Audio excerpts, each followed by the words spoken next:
అమరావతిలో నారా చంద్రబాబు నాయుడు మాట్లాడుతున్నారు. లైవ్ లో చూద్దాం. ఏది అవాస్తవం అనే నిర్ణయం మీరు చేసుకోవాలి.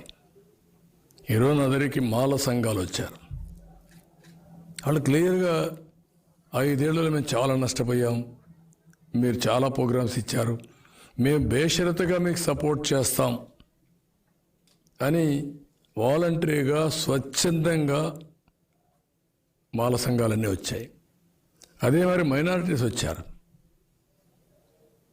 నేను ఒకటే చెప్పాను అందరికీ, అభ్యుదయ భావాలు మీకున్నాయి, మీరు ఆలోచిస్తున్నారు, అయితే కింద నుండే వాళ్ళని మోసం చేస్తున్నారు. అందుకే ఈరోజు వాలంటీర్ కూడా పిలిపించాను. మీరు ఇచ్చే వాళ్ళు ఇచ్చే 5,000కు ఇది అయ్యి నేరాలు ఘోరాలు చేసి మీ భవిష్యత్తు నాశనం చేసుకోవద్దండి.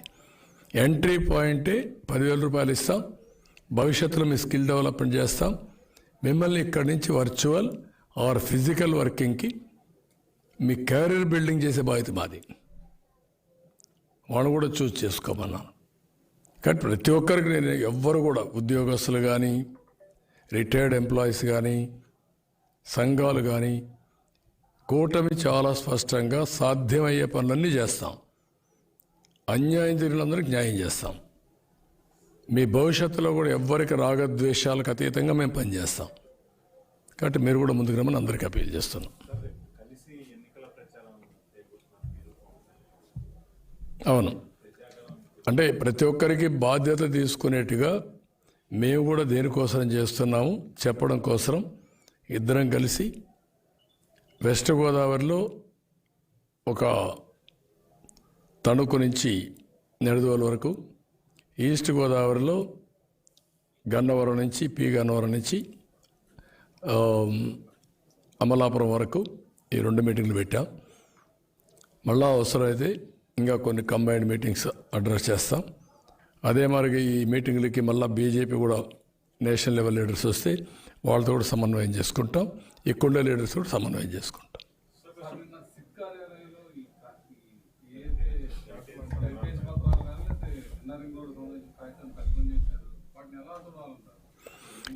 ఓడిపోతామని భయం ఉంది. ఓడిపోతామంటే మళ్ళా తగులుకోకుండా ఉండడానికి ఏం చేయాలో అన్ని ప్రయత్నాలు చేస్తామంటే కనబడొస్తూ ఉంది. లేకపోతే అవసరం లేదు. దీన్ని బట్టి చూస్తే అన్ని వర్గాల్లో ఇప్పుడు కనపడేదంతా టీజరే చూశారు. రియల్ సినిమా ఇంకా రాబోతుంది.